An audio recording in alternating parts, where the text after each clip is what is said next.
मुस्लिम शरीफ की हदीस है और हजरत अबू मालिक अशरी रजी अल्लाह ताला अन्हो जो हैं उन्होंने इसको रवायत किया है कि सरकार दो आलम सल्लल्लाहु अलैहि वसल्लम ने फरमाया कि चार ऐसे काम हैं जो कि जमाना जाहलियत के हैं लेकिन मेरी उम्मत के लोग करेंगे और इसको छोड़ेंगे नहीं।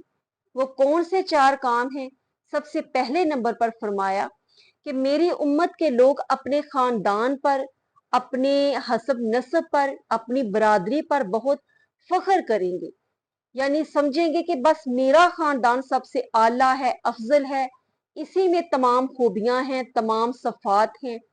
दूसरे नंबर पर फरमाया कि वो दूसरे के खानदान को लान तान करेंगे, यानी अपने से घटिया कमतर समझेंगे, अपने खानदान को बहुत आला और बरतर समझेंगे और उस पर तकब्बर और फख्र महसूस करेंगे, और दूसरे के खानदान को बहुत कमतर और घटिया समझेंगे और उसको लान तान करेंगे, उसकी बरादरी को, उसके कबीले को, उसके हसब नसब को, उसके खानदान को।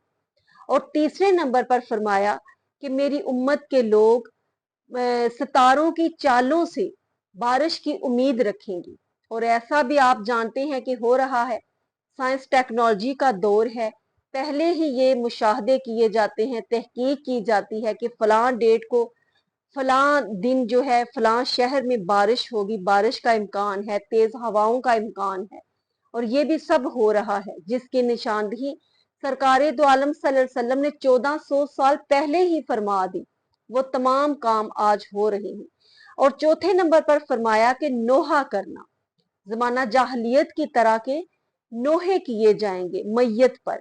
और फिर फरमाया कि वो औरत जो कि नोहा करने वाली है, अगर वो तौबा नहीं करती तो वो कयामत के दिन इस हाल में खड़ी की जाएगी कि उसके जिस्म पर गंदक का लिबास होगा और खारिश की चादर होगी।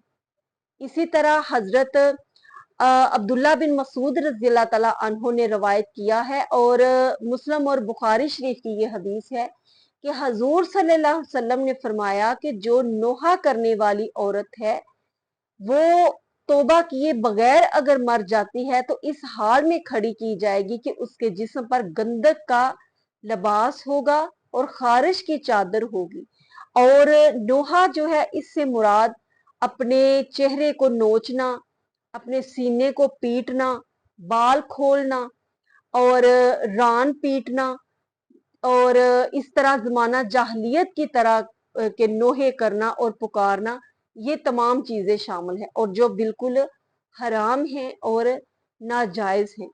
इसलिए इन तमाम चीजों से जिनको नबी पाक सल्लल्लाहु अलैहि वसल्लम ने बिलखसूस इनकी निशानदही फरमाई कि ये उस जमाने में किए जाएंगे जो कि आखिरी जमाना होगा और मेरी उम्मत के लोग इसको नहीं छोड़ेंगे।